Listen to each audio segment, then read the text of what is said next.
اچھا، اب یہ جو تکبیرۃ الاحرام ہے اس کے کچھ آداب اور مستحبات بھی.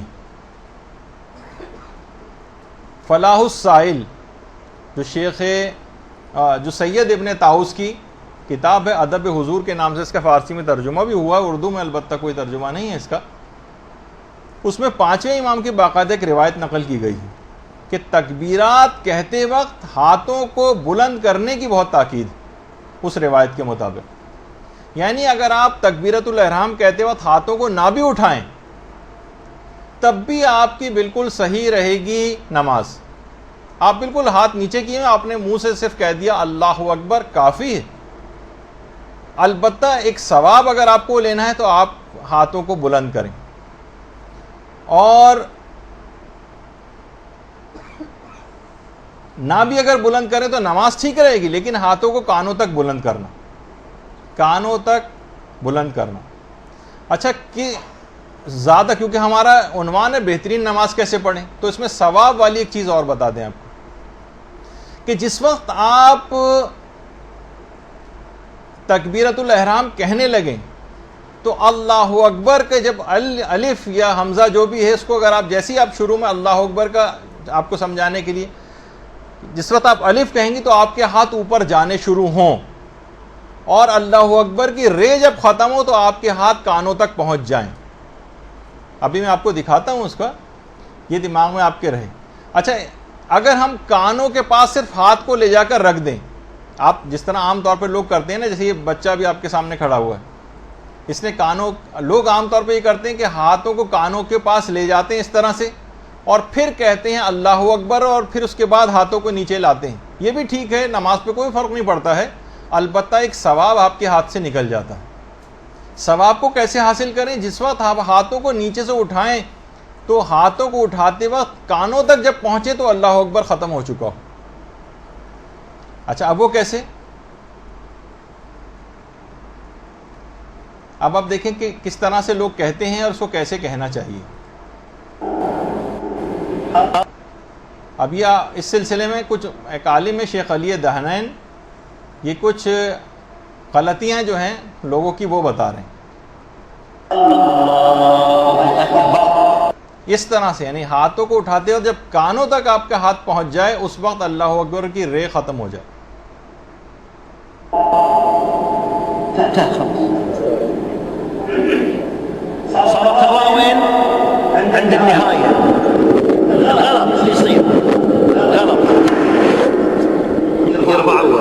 کہہ رہے ہیں اگر ہاتھ کو اس طرح سے آپ نے صرف کانوں پر لا کر تو آپ کے ہاتھ سے ثواب یعنی نکل جائے گا.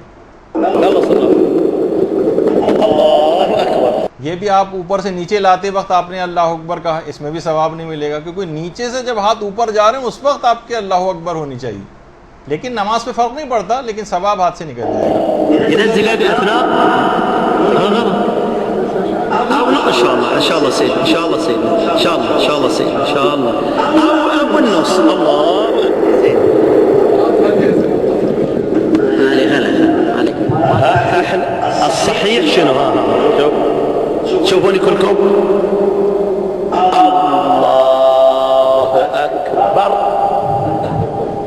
يقول السيد تبتدئ الرفع مع ابتداء التكبير وتنتهي مع انتهاء التكبير. سؤال من السيد الله يطول عمره، هل كيفية واجبة؟ لا. اس طرح سے کرنا کیا واجب ہے؟ نہیں، واجب نہیں. اصلي ورا شخص افرض ما يعرف الكيفية، يضر؟ لا ما يضر. اگر کوئی اس طرح سے نہیں کہتا ہے صحیح طریقے سے تو کیا نماز پہ کوئی فرق پڑے گا؟ کوئی فرق نہیں پڑے گا. احنا نرفع غلط، يضر بالصلاة؟ لا يضر. فاتك الاستحباب؟ ان شاء الله فاتك. اب کہہ رہے ہیں کہ لیکن کیا فرق پڑے گا اس سے کہ آپ اگر آپ نے اس کے برخلاف عمل کیا تو کیا آپ کا ثواب ختم ہو جائے گا؟ کہہ رہے ہیں انشاءاللہ ختم ہو جائے گا. یعنی مذاق میں بات کہہ رہے ہیں کہ آپ کو ثواب نہیں ملا. یعنی لأن جبرائيل نزل على رسول الله، جبریل رسول خدا پر آ کر نازل ہوئے صلى الله عليه وآله وقال لكل شيء زينة. ہر چیز کی ایک زینت ہوتی ہے. جبریل نے آگے کہا ہر چیز کی ایک زینت ہوتی ہے.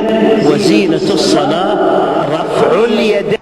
اور نماز کی زینت ہے رفع الیدین، یعنی ہاتھوں کو کانوں تک بلند کرتے ہوئے لے کر جانا.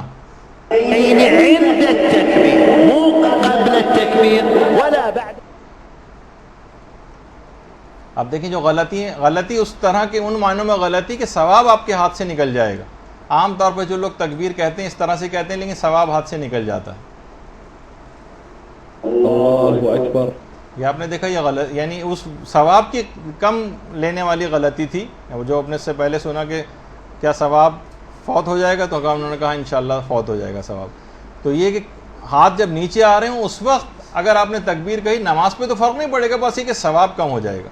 بسم اللہ الرحمن الرحیم. اچھا لیکن یہ ضروری بھی نہیں ہے، بہت سے علماء بھی ایسا کرتے ہیں، لیکن کیونکہ بہت سارے مستحبات ہیں، جب مرضی ہو اس ثواب کو لیں، جب چاہیں نہ لیں. لیکن ہمارا کیونکہ عنوان ہی ہے بہترین نماز، تو اس وجہ سے اس کو بار بار دکھائی جا رہی ہے، ورنہ علماء بھی ایسا کرتے ہیں. اللہ اکبر.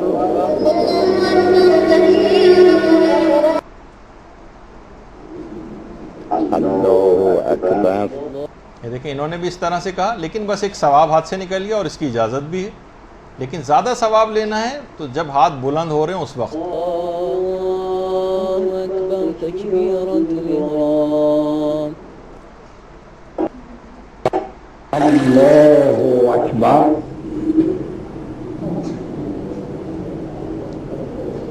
بسم اللہ الرحمن. اللہ اکبر تکبیرۃ الاحرام. دیکھیں کس طرح سے ہاتھ اوپر جاتے وقت کہے لا جاتے ہیں. الہ الا اللہ.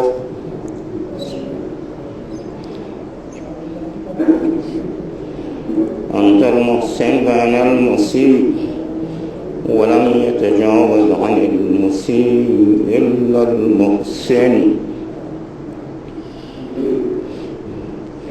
الله أكبر.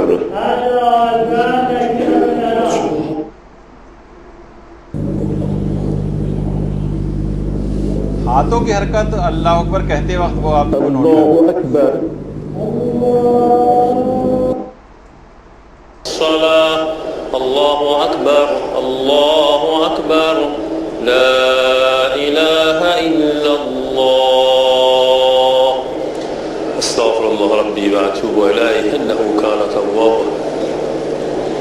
الله أكبر. امام خمینی. اللہ اکبر. اچھا اس میں زیادہ واضح آپ کو نظر آئے گا کہ اس وقت انہوں نے حرکت کی حالت میں ہاتھ اوپر لے جاتے وقت تکبیرۃ الاحرام کہی.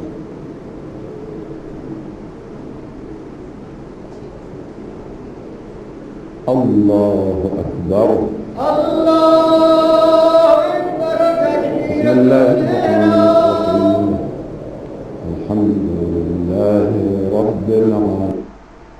تو بات یہاں تک پہنچی تھی کہ اس انداز سے تکبیر کہنی چاہیے، اور اس میں کوشش یہ کریں کہ ڈوب کر تکبیرۃ الاحرام کہیں. اگر آپ نے بیزاری میں جلدی جلدی نماز سے پیچھا چھڑانے کی نیت سے اگر آپ نے اہمیت نہ دیتے ہوئے اس طرح سے اگر تکبیر کہی تو اس کا بہت بڑا نقصان یہ ہے کہ ایک روایت میں یہ بات آئی ہے کہ پروردگار اس وقت یہ کہتا ہے جو شخص بھی بیزاری سے تکبیرۃ الاحرام کہتا ہے کہ اے جھوٹے تو مجھے فریب دیتا ہے، میرے عزت و جلال کی قسم تجھے میں اپنے ذکر کی حلاوت سے محروم کر دوں گا. باقاعدہ آیت اللہ جواد ملکی تبریزی، جن کی قبر پہ اکثر رہبر معظم جاتے بھی ہیں، ان کی کتاب ہے اسرار الصلاۃ. انہوں نے فرماتے ہیں کہ اگر اللہ اکبر کہتے وقت دل میں خشوع نہ ہو، کوئی سرور نہ ہو، کوئی لذت نہ ہو، تو سمجھ جاؤ کہ خدا نے آپ کی تکبیر کی تصدیق، اگر آپ کے دل میں سرور ہے، لذت ہے، خشوع پایا جاتا ہے، خضوع پایا جاتا ہے، تو سمجھ جائیے کہ خدا نے آپ کی تکبیر کی تصدیق کر دی. لیکن اگر آپ کے دل میں کوئی لذت نہیں ہے، کوئی سرور نہیں ہے، زور زبردستی والی بات ہے، کس طرح سے اس نماز سے پیچھا چھڑائیں، تو فرماتے ہیں جواد ملکی تبریزی تو سمجھ جائیں کہ خدا آپ کی تکبیر کو جھوٹا سمجھتا ہے اور اس نے آپ کو اپنی بارگاہ سے باہر نکال دیا. یہ باقاعدہ جملہ ہے ان کا, اور یہ وہی بات ہے جو محجت البیضاء میں ملا محسن فیض کاشانی نے بھی تحریر فرمائی. اور باقاعدہ جو سورہ کوثر کی جو تفسیر ہے اس میں تکبیر کہنے کا ایک ادب جو ہے بیان کیا گیا ہے. تفسیر نمونہ میں بھی ہے یہ کہ جبرائیل جس وقت نازل ہوئے پیغمبر اسلام پر تو پروردگار کا ایک حکم آپ تک پہنچایا کہ جب بھی تم قیام کرو اور تکبیرۃ الاحرام کہو تو تمہارے دونوں ہاتھوں کو کانوں تک بلند ہونا چاہیے. اور یہ بھی کہا کہ ہماری نماز اور 7ویں آسمان میں فرشتوں کی نماز کا بھی یہی طریقہ ہے, اور ہر چیز کی ایک زینت ہوتی ہے, اور ہر نماز کی زینت یہ ہے کہ تکبیر کہتے وقت دونوں ہاتھوں کو کانوں تک بلند کیا جائے, جو ابھی آپ اس سے پہلے حدیث سنی. اور فصلی لربک وانحر کی تفسیر میں بھی چھٹے امام نے یہی جملہ ارشاد فرمائے ہیں کہ بلکہ چھٹے امام نے اپنے دستے مبارک کو آسمان کی طرف بلند کیا, اوپر کی طرف بلند کیا, اور فرمایا کہ نماز کے شروع میں تکبیر کہتے ہوئے اس طرح سے ہاتھوں کو بلند کرو کہ تمہاری ہتھیلیاں قبلہ رخ ہونا قرار پائیں, یعنی ہتھیلیاں آپ کی قبلہ رخ ہوں. ایک ہوتا ہے کہ جو آپ نے پچھلے والا جو طریقہ دیکھا اس طرح سے نہ کہیں, کہہ بھی دیں تو کوئی حرج نہیں ہے, لیکن زیادہ جو ادب بتایا گیا ہے اس کا اور جو طریقہ بتایا گیا ہے تکبیرۃ الاحرام کہنے کا, اس میں یہ ہے کہ ہتھیلیاں قبلہ رخ ہونا قرار پائیں. اور امام خمینی نے باقاعدہ تکبیر میں ہاتھوں کو بلند کرنے کے بھی ایک معنی بیان کی. کہا کہ اس کی معنی یہ ہوتے ہیں کہ بار الہ میں سرتاپا گناہوں میں غرق ہوں, میرے ان دونوں ہاتھوں کو پکڑ لے اور مجھے نجات دے. اس کا راز یہ ہے تکبیرات کو آسمان اوپر کی طرف بلند کرنے کا. اور عرفا بھی یہ بات بیان فرماتے ہیں کہ ہاتھوں کا اٹھانا قیامت میں اس حالت کی شبیہ بنتا ہے انسان نماز میں کہ جس وقت نامہ اعمال اس کے ہاتھوں کی طرف دیا جا رہا ہوگا اور اسے لینے کے لیے ہاتھ بڑھا رہا ہوگا. یہ جو آپ تکبیرۃ الاحرام کہتے ہو ہاتھوں کو بلند کرتی ہیں کانوں تک, یہ اس حالت کی شبیہ قرار پاتی کہ جو نامہ اعمال کو لیتے وقت ہاتھوں کو بلند کرتے وقت ہوگی. اور بعض علماء اس کے بعد تکبیرۃ الاحرام کے بعد دعائے حضرت ابراہیم, جس میں کچھ علماء نے کچھ اپنے وہ اضافے کی ہیں, وجہت وجہی للذی فطر السماوات والارض, اس کو تکبیرۃ الاحرام کے بعد بھی پڑھنا مستحب خیال کرتے ہیں. اور شہید ثانی نے باقاعدہ اسرار الصلاۃ میں لکھا ہے کہ کسی نے امیر المومنین سے باقاعدہ ہاتھوں کو تکبیرۃ الاحرام کہتے وقت بلند کرنے کا ایک دفعہ پوچھا کہ اس کا مقصد کیا ہے. فرمایا اشارہ اس کی طرف ہے کہ پروردگار عالم کو ان حواس پنجگانہ کے ذریعے درک نہیں کیا جا سکتا, محسوس نہیں کیا جا سکتا, یہ اس کے اندر پیغام. اور امام خمینی نے بھی عرفا کے حوالے سے یہ بات بیان فرمائی ہے کہ نماز میں جس وقت تکبیرات کہتے وقت انسان ہاتھوں کو بلند کرتا ہے تو گویا وہ غیر خدا کو پیچھے دھکیل رہا ہوتا ہے, جیسے رستے سے کوئی کانٹوں کو صاف کرتا ہے اور راہ کو ہموار کرتا ہے, اس طرح رستے سے کانٹوں اور کو صاف کرتے ہوئے وہ اپنی معراج مومن کو پا لیتا ہے. یعنی ہاتھوں کا بلند کرنا یہ بہت اہم ترین چیز ہے. اچھا, اس کے کچھ مسائل سے بھی انسان کو واقف ہونا چاہیے کہ تکبیرۃ الاحرام کہتے وقت ضروری ہے کہ استقرار اور استقلال ہو. استقرار کے معنی کہ جسم آپ کا ہل نہ رہا ہو. بہت سے لوگوں کو ہم نے دیکھا کہ پنجوں کے اوپر اچکتے ہوئے جو تکبیرۃ الاحرام کہہ رہے ہوتے ہیں. بہت سے لوگ نماز میں اپنے پنجوں کے اوپر اچکتے رہتے ہیں. بہت سے نماز جماعت میں لوگ نظر آتے ہیں, لوگوں کی ایک عادت ہوتی ہے, یا تو صحیح طور پہ کھڑا ہونا ممکن نہیں ہوتا ان کے لیے, کہ پنجوں کے اوپر اس طرح سے اچکتے ہوئے تکبیرۃ الاحرام کہنا یہ غلط ہے. اس میں استقرار نہیں ہے جسم کے اندر, جسم حرکت کر رہا ہے, ہل رہا ہے, جبکہ ساکن ہونا چاہیے. اور استقلال کے معنی کہ سیدھا کھڑا ہونا چاہیے, یہ نہیں کہ ٹیک لگا کے مثلا دیوار سے کھڑے ہو گئے اور اللہ اکبر کہہ رہے ہیں, نہیں, ایسا نہیں. اور البتہ بہرحال یہ کہ اگر کوئی جان بوجھ کے ایسا کر رہا ہو اور پنجوں کے اوپر اچک رہا ہو تکبیرۃ الاحرام کہتے ہوئے اور حرکت کر رہا ہو جان بوجھ کے, تو اس کی نماز باطل ہو جائے گی. البتہ بھولے سے ایسا ہو جائے یا بے اختیار ہو جائے تو بہرحال نماز صحیح رہے گی. اچھا, اب ایک سوال یہ ہے کہ کیا تکبیرۃ الاحرام کا بالجہر کہنا مستحب ہے؟ آغا سستانی تو فرماتے ہیں کہ نہ واجب ہے نہ مستحب ہے, صرف جائز ہے. اور اتنی اہم بات ہے یہ تکبیرۃ الاحرام کا کہنا کہ اگر آپ بھول جائیں تکبیرۃ الاحرام نہ کہیں، چھوٹ جائے آپ سے، تو چاہے جان بوجھ کر ایسا ہو چاہے بھولے سے ایسا ہو جائے، ہر صورت میں آپ کی نماز باطل ہو جائے گی، چاہے جان بوجھ کر ہو چاہے بھولے سے۔ یعنی تکبیرۃ الاحرام کی کمی اگر سہون بھی ہو جائے تب بھی نماز کو باطل کرتی، لیکن اگر تکبیرۃ الاحرام کو ایک سے زیادہ مرتبہ کہہ دیا جائے تو زیادتی، یعنی ایک دفعہ اور کہہ دیا آپ نے، عمدن اگر زیادتی کیا آپ نے تو اس سے باطل ہوتی ہے نماز، لیکن سہون زیادتی سے باطل نہیں ہوتی۔ یعنی جان بوجھ کے اگر ہم تکبیرۃ الاحرام دوبارہ کہہ رہے ہیں تو اس سے نماز باطل ہو جائے گی، بھولے سے اگر ایک دفعہ اور کہہ دیا تو نماز باطل نہیں ہوتی۔ لیکن اگر بدن کو معمولی سی حرکت ہو جائے، یعنی تکبیرۃ الاحرام کہتے وقت ظاہر ہے ہم کوئی پتھر کے نہیں بنے ہوئے، تھوڑا بہت تو جسم میں حرکت ہوتی ہے، معمولی اگر حرکت ہو رہی ہے تکبیرۃ الاحرام کہتے وقت تو اس سے فرق نہیں پڑتا اور نماز ٹھیک رہتی ہے۔ پھر ایک سوال یہ ہے کہ کیا بیٹھ کر تکبیرۃ الاحرام کہی جا سکتی ہے؟ یہ بہت ہی خطرناک مسئلہ ہے۔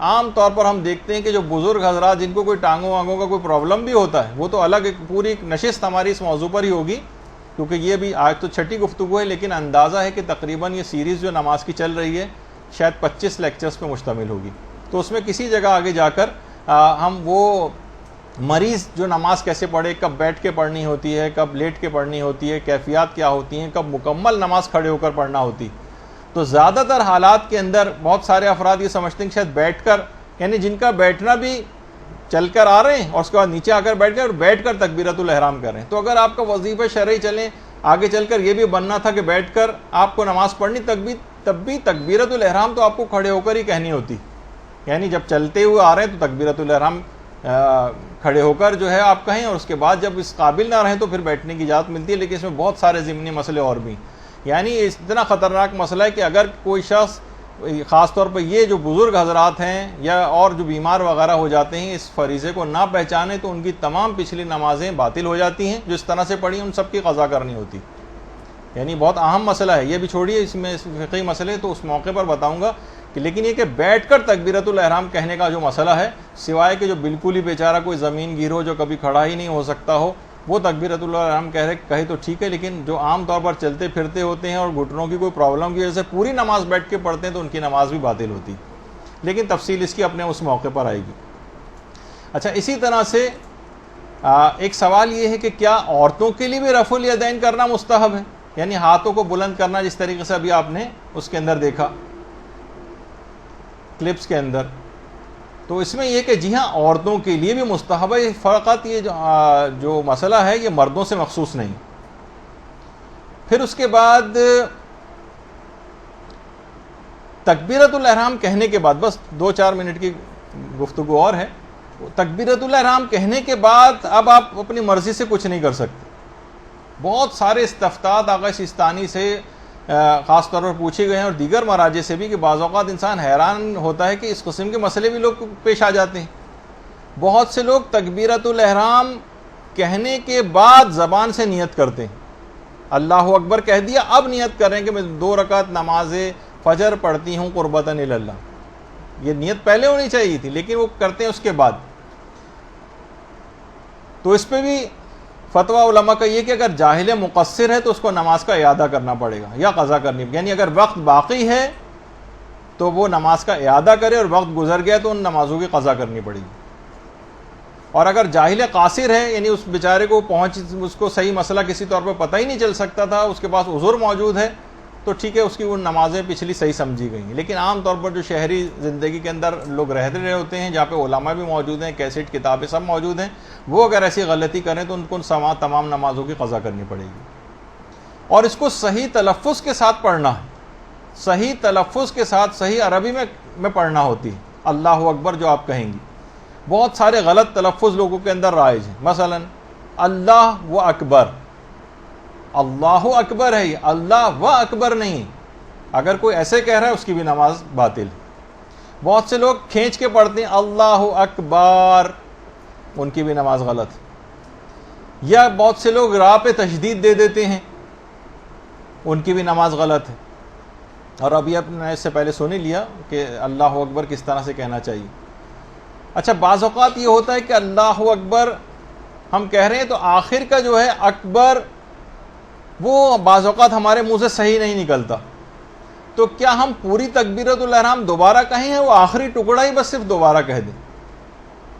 تو اس میں بھی مجتہدین یہ فرماتے ہیں کہ اگر موالات معتبرہ فوت نہ ہوں، یعنی اتنی زیادہ دیر نہ ہو جائے، مثلا آپ نے کہا اللہ اکبر، یا آپ کو یہ لگا کہ میں نے شاید اکبر صحیح نہیں کہا، تو آپ فوراً ہی صرف اکبر کہہ دیں، پورا اللہ اکبر کہنے کی ضرورت نہیں۔ لیکن اگر آپ نے چند سیکنڈ اور لگا دیے اللہ اکبر، اور پھر آپ نے سوچا رہے تو غلط ہو گیا، اور تھوڑی دیر بعد پھر کہہ رہی اکبر، تو پھر یہ بہت دیر ہو گئی، اب یہ ملے گا نہیں اس اللہ کے ساتھ جا کر، اور آپ کو پوری اللہ اکبر کا جو کلمہ ہے یہ دوبارہ کہنا پڑے گا۔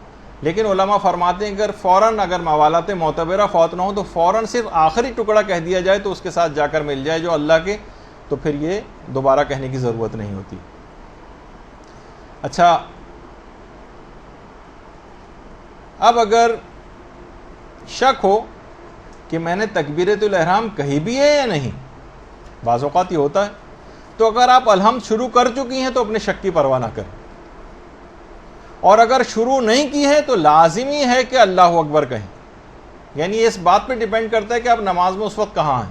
اگر آپ نے الحمد شروع کر دی ہے تو پرواہ نہ کریں، اور اگر الحمد نہیں شروع کی ہے تو آپ کو پرواہ کرنی پڑے گی اور اللہ اکبر دوبارہ کہنا پڑے گا۔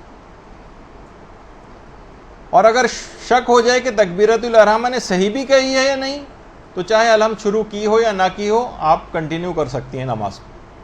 صحیح کہنا نہ کہنا ایک الگ مسئلہ ہے، اور میں نے کہی بھی ہے یا نہیں کہی وہ الگ مسئلہ ہے جو آپ نے اس سے پہلے سنا۔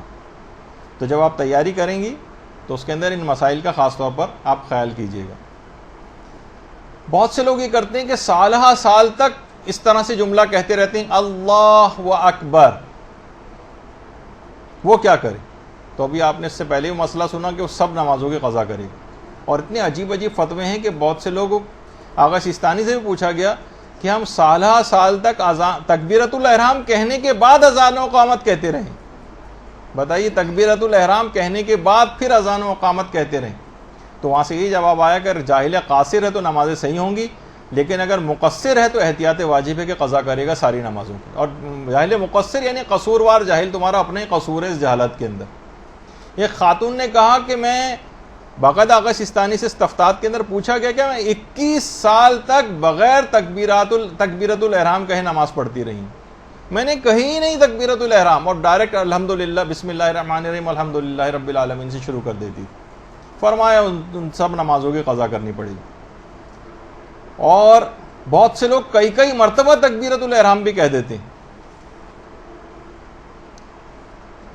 اس کے متعلق تو علماء کہتے ہیں کہ یہ فَتَصِّحُ بِالْفَرْدِ وَتُبْطِلُ الزَّوْجِ، یعنی اگر جتنے بھی ایون نمبر میں آپ تکبیرۃ الاحرام کہیں گی وہ سب باطل ہوں گی، آڈ نمبر کی کہیں گی تو وہ صحیح ہوں گی۔ جان بوجھ کے تو تکرار نہیں کر سکتے، اس سے تو نماز باطل ہو جائے گی، لیکن ایک دفعہ کسی نے کہی تکبیرۃ الاحرام اور اس کے بعد دوسری دفعہ بھی کہی تو نماز باطل ہوگی، اور تیسری دفعہ جو تیسری ایون نمبر والی تیسری تکبیر ہوگی وہ صحیح ہوگی۔ چوتھی دفعہ تکبیرۃ الاحرام کہی تو نماز باطل ہوگی، جو پانچویں ہوگی وہ صحیح تکبیرۃ الاحرام ہوگی، یعنی آڈ نمبر میں تکبیرۃ الاحرام جو ہے وہ صحیح ہوتی ہے، ایون نمبر میں باطل ہوتی ہے۔ پھر اس بعد دو مسئلے شاید اور رہ گئے ہوں گے کہ کیا تکبیرۃ الاحرام میں جہر و اخفات کا اختیار ہے؟ کہ ہمیشہ جو ہے اس کو بلند آواز سے کہنا بہتر ہوتا ہے؟ دیکھیے عورتوں اور مردوں دونوں کو اس بات کا اختیار ہے کہ تکبیرۃ الاحرام کو بلند آواز سے بھی کہہ سکتے ہیں اور ہلکی آواز میں بھی کہہ سکتے ہیں، البتہ امام جماعت کے لیے مستحب ہے کہ بلند آواز سے کہیں۔ پھر ایک سوال یہ بھی ہے کہ کیا تکبیرۃ الاحرام کو بسم اللہ الرحمن الرحیم کے ساتھ ملا کر پڑھ سکتے ہیں؟ اللہ اکبر و بسم اللہ الرحمن الرحیم؟ تو جی ہاں، اس سے بھی نماز پر فرق نہیں پڑتا اور اس طرح سے ملا کر بھی پڑھی جا سکتی ہے۔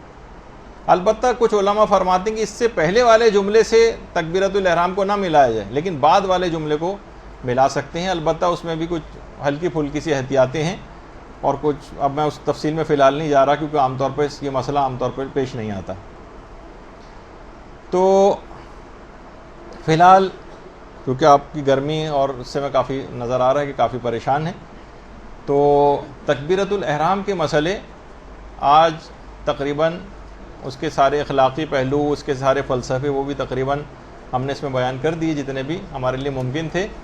انشاءاللہ اب تکبیرۃ الاحرام ہو گئی ہے، اور اگلی دفعہ سے ہمیں اعوذ باللہ من الشیطان الرجیم بسم اللہ الرحمن الرحیم یہاں اس پہ ہماری پوری گفتگو چلے گی، اور اس طرح سے آہستہ آہستہ نماز آگے بڑھے گی. برحمتك يا أرحم الراحمين وصلى الله على محمد وآله